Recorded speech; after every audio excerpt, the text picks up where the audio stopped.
Welcome back, it's Raktar, and I am on Dragon Roost Island, and I just popped out of this pot that I opened up in the last episode, and I'm playing some more Legend of Zelda, The Wind Waker.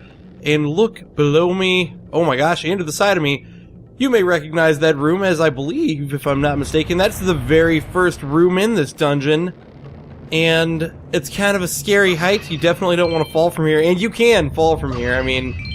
It's just kind of like, if you remember in Legend of Zelda Ocarina of Time, how all of the different levels of the Fire Temple were just totally connected. I really actually like that, where they're not afraid to be like, yeah, you can definitely like fall down and have to do a little bit of backtracking, but it wouldn't be so bad, really, just because, oh, I need to start a fire here, for some reason. But seriously, it wouldn't be so bad doing the backtracking, to be honest, just because... You have the pot, or if you opened the pot... Wait, I need to... There we go. I was like, I need to slide the fuck into this wall so I can get this guy, and I need A, I need that guy's stick, but B, I think that you have to defeat all the enemies in this room in order to progress in this... Oh shit! In order to progress in this area, so I'd better murder every one of these dudes, no matter what happens. Oh my gosh, this guy is... being very against dying. Like, you'd think he'd be totally down to being murdered. Especially with as much as is on the line in this game, you know. The world might be taken over by darkness, but clearly these guys don't care. See, I wonder, like, these guys, their villages... Like, what are their villages like?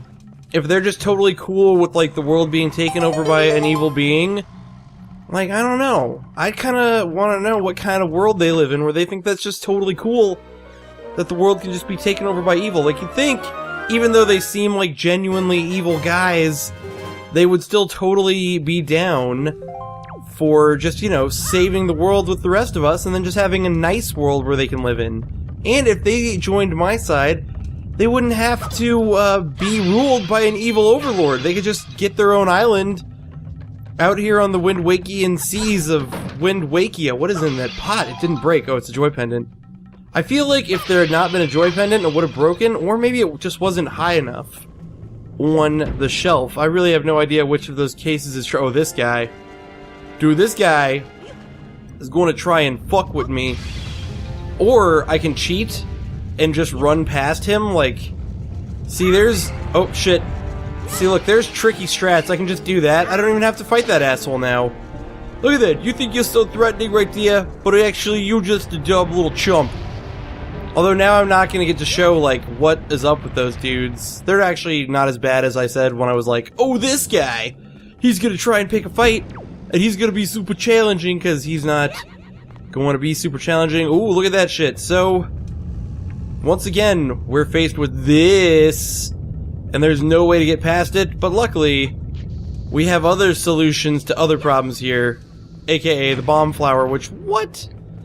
Man, apparently I don't know anything about the bomb flower's radiuses and trajectories in this game. Oh, and that opens up... Okay, so now... Wow, these last two pots are really close together. So yeah, that third pot, now you can just go into a series of pots, and you can now skip to this point in the level. I will never have to come this far again if for some reason I decide to quit playing the game right now.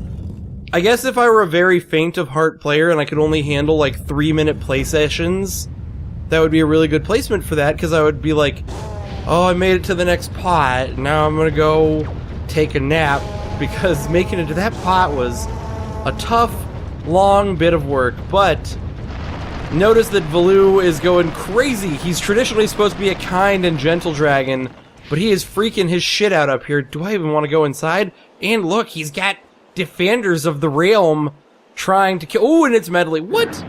I was about to say who put Medley there, but duh, the Moblins. Are these guys... Dude, can you check enemies in this game?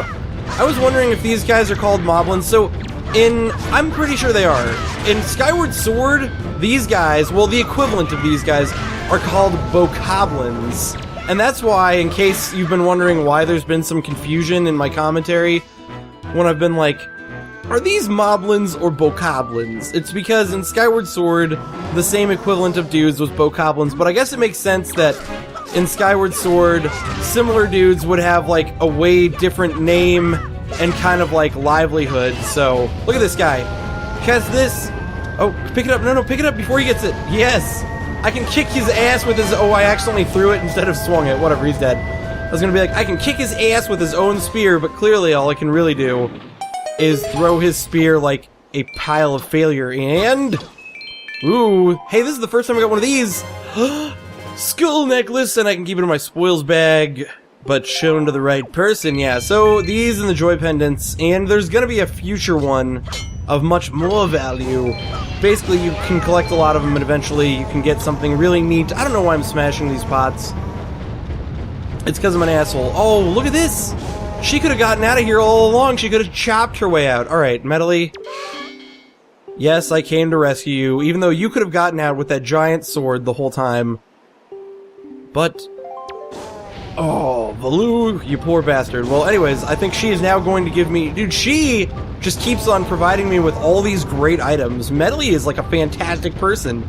She gave me a bottle, and now she's saying use this to get out of here. Ah. Haha, the grappling hook. By the way, dude, she simplified a very complex process. Did you hear that? She was like, oh, this is what we used to do. In order to, before we evolved wings, we used to just use a grappling hook. And I'm like, how long did it take you to evolve wings? Do you even know anything about evolution and evolving wings? By the way, I think you can cheat right here. So, notice that... Oh, God. So, notice that the game expects you to get up on that other side and swing from over there. But if you're in a hurry, you can just grapple on the way I did. Like a shithead. And is there something down there if you fall? Oh, nope, not even worth it. That's just the pit of, you're not good enough to get across this thing. Oh. Damn it. So, I think... Oh my gosh, please. Please. Aiming this is really weird, because I'm not using... So you can use your controller to aim things. I'm not sure if it applies with the thing that I'm using right now, but basically... In this game, you can use your controller to aim stuff. Like, you actually get a view of what's actually on the screen while you're holding the object in your hand. But it's not showing up for me right now, and plus I wouldn't use it anyway because using it during this playthrough would be super awkward. I would have to, like, totally change the way I'm oriented, change the way my, like, microphone's oriented, and the orientation of microphone that I would have to use, I have tried before. And I know for a fact, it is not a good orientation. But it would be cool, I was thinking about it. It would be cool if there was, like, some way... Oh, look at this guy's so fucking stupid. He's just, like, kicked his own ass. He's like, I'm gonna do this thing and then fall. I'm gonna get ya. And then he's like, oh, this bridge is too challenging to walk across. Seriously, that guy kicked his own... box down in corner of room. He seriously did kick his own ass. I was thinking about, it would be neat if there was a way for me to show what's happening on my little screen in this game, but to be honest, like, legitimately, I should just, like, take a picture of it and put it up in a future episode. Dude, we gotta... I think we have to Indiana Jones this thing. Here we go. Oh yeah, we do. Indiana Jones this thing! Dude, it's kind of terrifying to Indiana Jones this thing. Oh, what? I thought I had... Oh, there we go! I was like, I'm pretty sure you gotta Indiana Jones this mofo, and I was wondering when it was gonna happen. And it finally did. And I got a joy pendant. Dude, the way that they made you beat those two enemies to get this joy pendant, I feel like it totally makes it seem as though it is a requirement. And by the way, I just noticed this, so... Where does this just take you back up to the top of the room? Which I don't really see the point in that, but... Yeah, I don't know what the point is to going back upstairs in this room, but I'm gonna stop messing with it because clearly that room is too challenging for my tiny brain to ever... Whoa. Whoa. That is crazy. That room is too challenging for my tiny little brain to ever figure out, and... Check this out, now we have... the Gigantorg elevator. I think this will take me just up. Yeah, you can... Maybe if you're skillful, you can use it to get back over there, or you can use it to jump down onto that thing, but... Of course, Neither of those are my concern. We need to go to areas of the dungeon that have not yet been gone to. Oh. What is the significance of this room? Is it just jumping across these? There's no, like, challenge to it? I guess not. I went into that room and I thought maybe there was gonna be, like, some lava spurts or something to kind of try to challenge me, but apparently... Whoa. New area of dungeon. Which apparently has... a what? Okay, maybe there is something that I was oh! Ha ha ha! I was like, okay, clearly there was something I was supposed to do and I didn't figure it out, but this is for sure... What? I totally got that. This will be a switch, I believe. Oh, yes. But I also have keys on me now. Don't call them bats. If you call them bats, you ain't no Zelda fan. They've been called keys since the early days. And they don't try and confuse you like bokoblins. You see, bokoblins, the shitheads that they are, will change their names to moblins as time progresses throughout the history of Hyrule. I'm wondering if there's any reason to land on that platform. Like, surely they wouldn't put it there for nothing. Whatever. Too late now. If that's a puzzle or a secret, I fucked... Oh, you know what? I can just check my, my map. Yep, my map says... By the way, I'm sorry, see, that's what the problem is with my situation right now. Is that if I look at my map, it's on my bottom screen, so there's like no way of me showing... There's no way of me proving to you, the viewer, that I just looked at my map and saw that there was not a box in that room. But I promise you, I looked the shit out of at that map, and there was not a box... Oh, okay, wait, oh! Alright, wait. Oh, why did I pull this thing out? There we go. So yeah, you can hit these guys once they pierce up at you like that. Oh shit, and you can also... Here. There we go. But the other thing... So, basically the idea is I'm supposed to pick this guy up and put him on this button. But there's something I really want to try. And I don't know if it's gonna work. Oh, no. How's the trick supposed to work? Alright. I thought... Nope, you know what? They probably fixed it. So... So I am sure they fixed it. So, in the original Wind Waker... Oh, I wanted to... No. Oh, well, that worked anyway. That was a perfect bounce. Yay! So in old Wind Waker, these boxes, they still had the open command on them when when they had fire around them.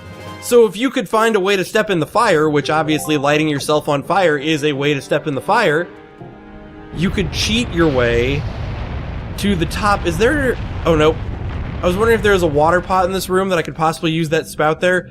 But that spout is simply there for the purpose of looking menacing. Oh, look at that! They added a fire keys to make life more... They were like, oh, dude, we need to add the diffs to this game, and not the differences. They were like, we need to add the difficulty. So on the way back, we're gonna be like, fire key central, no forgiveness. But dude, these fire keys, they don't pose no probs to me. Right now, it's to see if maybe they put something there for the way back. No, they didn't. So we'll just... Oh, shit! Dude, I'm just gonna go out on a limb and say it. The game clearly didn't understand my next level strategy. My strategy that was so amazing and so above the game. They didn't get that what I was trying to do was guess where the thing was behind me and do the right swing. But then I realized something that I, for some reason, thought you could stop on the thing. And apparently, that's where I made my mistake, because it seems as though you can't actually... Oh, that is way farther away than I thought it was. So yeah, it appeared as though they actually purposely, like, had that angle lined up the way they did, so you couldn't do what I was trying to do. And that is where my mistake lied, is that I was trying to do something the game did not want me to. And can I... Nope, I can't make that jump. I thought maybe I could make that jump and then skip to the boss room. I totally think I can, actually. Why shouldn't I be able to? Alright, forget whatever it was that I was talking about or doing seconds ago, because I'm trying to do, like, fancy stuff, and it's not working out for me. So I'm just gonna head back to that other thing. Oh, and now this room all makes sense to me. Because remember, before I was like, why would you want to go back up in this room? And of course, the answer is simper. The simper answer is that you would want to go back because you are supposed to go back. See, before I thought that it was going to do that Legend of Zelda thing that the Legend of Zelda games like to do, where the dungeon, like, connects back to itself at a certain point, and I was like, okay, that's exactly what's going to happen, is this thing is going to totally, like, loop back on itself and then, like, bring me to wherever the boss room is. And then I realized, nope, they want me to double back the way I came, but now there's fire keys everywhere, and get to the boss door that way, so... Now it is being done. I'm finally doing what the game intended, and I'm no longer being a stupid fool. So, boss room, away, and now I have the device so badly, needily required for me to hop over this shit like a champ status champion, and I return with the boss key, but of course this asshole's waiting for me right here. But what's in the box? What's in the box? I gotta know. Oh, yellow roop. Dude, sometimes I legitimately wonder, like, why they even put certain boxes. Like, okay, Knight's Crest, those are important things, but, like, yellow roop? 10 rupees is nothing. Like, I honestly have to sit there and think to myself, how does that even, like, justify a box? Oh, and one of these, oh, I don't want that. And, I mean, I do, but damn it. It's so hard because I can't do what I do in normal Zelda games, which is pause, and... Oh, I already have my bottle on, I'm just being stupid. Okay. Fairy, we're gonna catch you, and it's gonna be adorable, and you're gonna look at the fairies in this game! It's so sad. See, when they're just balls of light, it's not so depressing to see them like that, but in this game, when they're like, oh, and I can use one to heal myself, yeah. It's just terrifying and sad. But anyway... I feel that this is a fantastic place to end this episode of Legend of Zelda The Wind Waker right here. In the next episode, I'll be seeing what terrifying monster is tormenting Valoo. This has been Raktar. Thank you for watching.